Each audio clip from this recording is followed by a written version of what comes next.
Hello everyone. Finally, we are standing in front of the Krishna Mat, and here it is the Kanaka Gopura. So, here is the place where there is Kanakana Kindi. There was a very devoted bhakta of Krishna called Kanakadasa in the 18th century. For Krishna, the bhakti is important, not how pure you are, not how rich you are, not what you give to him, the purest form of tulsi or the purest form of mallige, not that, just pure love. If you give, he turns wherever you are there. So that is what this Gopura represents, this Kindi represents. So this Kanakana Kindi is on the outskirts of the temple, whereas the inside Kindi is called as Navagraha Kindi. In the Navagraha Kindi there are like 9 holes through which devotees see Krishna. So each of that hole represents each celestial body, that is grahas. One hole represents Surya, one hole represents Chandra, one hole represents Guru, Shani, until Rahu, Ketu. You are seeing Krishna through different lenses, through Surya's lens, through Chandra's lens, through Guru's lens, Shani's lens. That is how you are seeing Krishna, through the lenses of Navagrahas. Krishna is beyond that.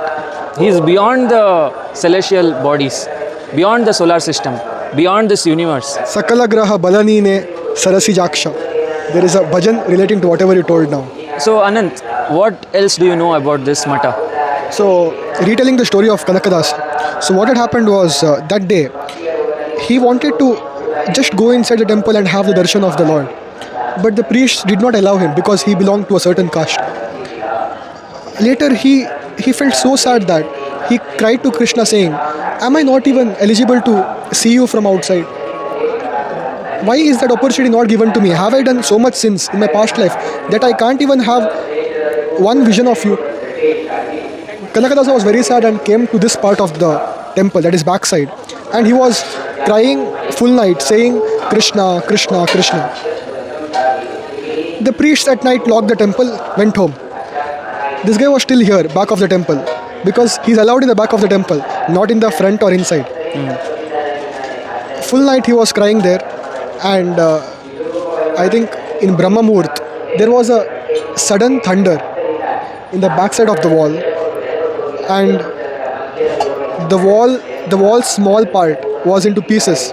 Kanakadasa, filled with pure devotion, started singing a bhajan, and this bhajan is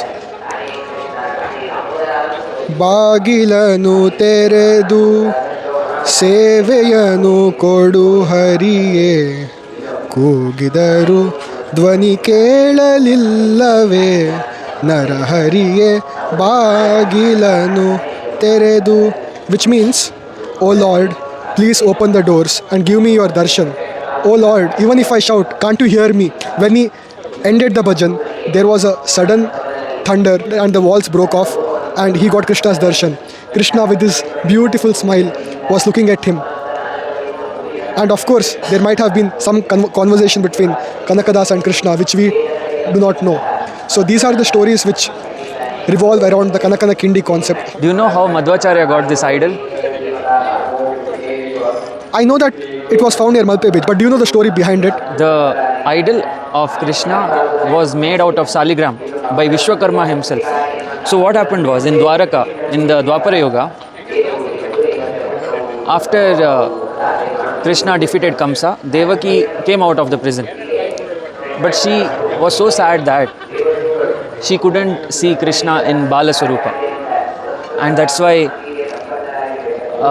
she was also telling Rukmini the same thing, that she didn't see Krishna in Bala Swarupa because Yashoda took care of Krishna, right, during the childhood.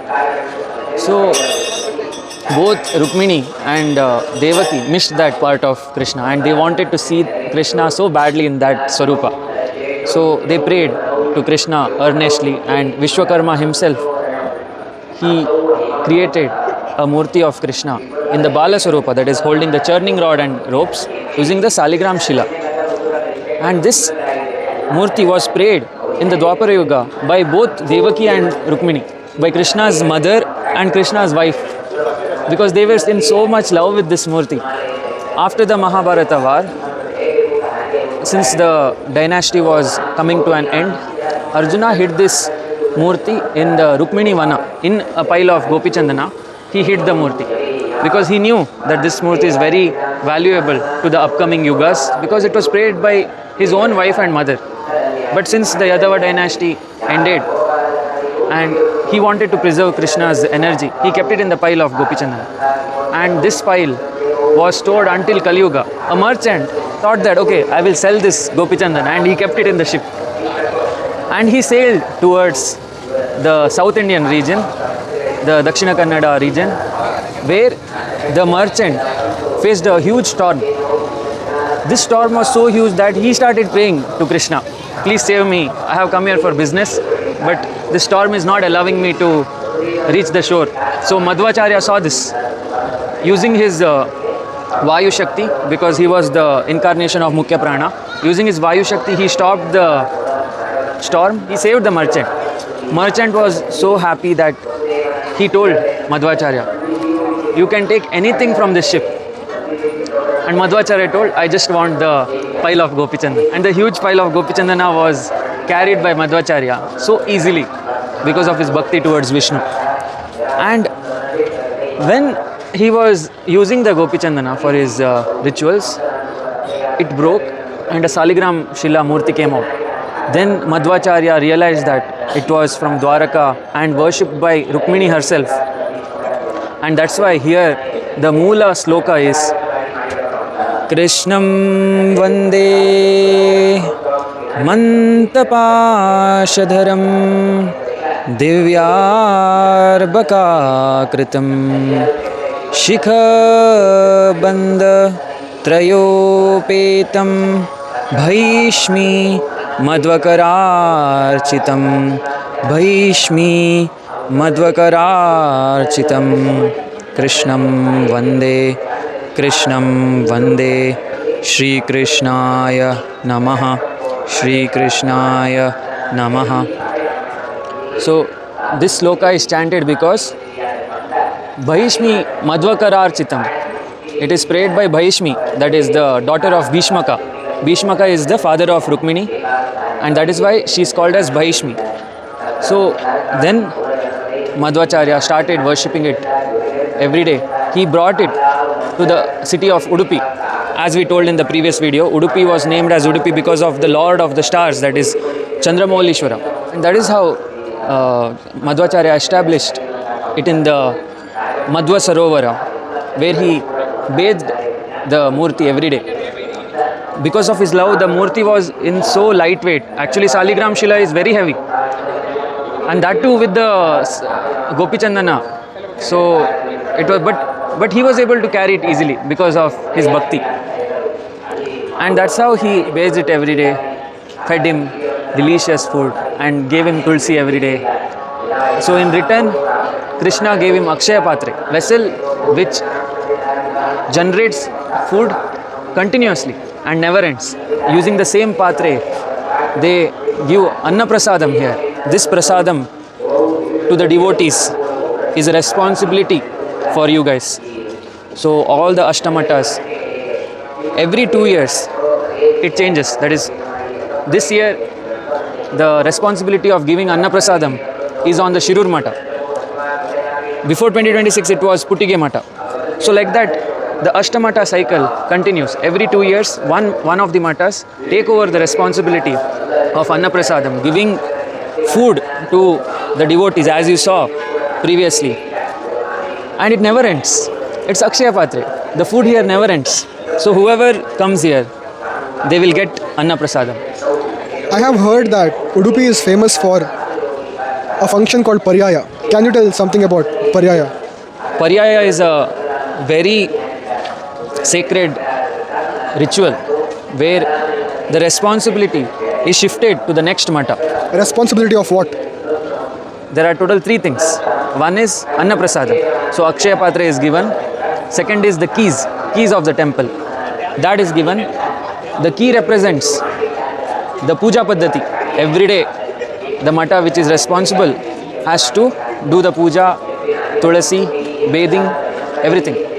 And next is Sottu, meaning the vessel used to serve people. So that is also given. Total 3 things: Akshaya Patre, Sottu, the vessel used to serve people, and finally the keys of the temple. So these 3 things are given in the ritualistic format as followed since 8 centuries. 800 years ago, these 8 students used to follow this ritual, and it is still followed. The Mata has grown so powerful, so rich, that thousands of people come here every day for the Anna Prasadam and to see the darshan of Krishna. And now we will show the Kanakana Kindi to our viewers. So let us take them there. This is the place where Kanakadasa was crying and Krishna turned. And this is the very flute that was given to me right over there 2 years back when I come with my friend Aditya. Today's Alankara is called as Raktambara Rupa Krishna. Raktambara means in reddish form. So every day the Alankara of Krishna changes. Sometimes in blue sari, sometimes in purple, sometimes he'll be sitting in a lotus, sometimes on horses, like how he showed the Vishwarupa to Arjuna. So each day the Alankara of Krishna changes, and it's so beautiful that you can see him every day in unique ways. That is the speciality of this temple. So I hope this video has brought some light to your consciousness. Thanks for watching, and we'll meet in the next video. Jai Mahakal.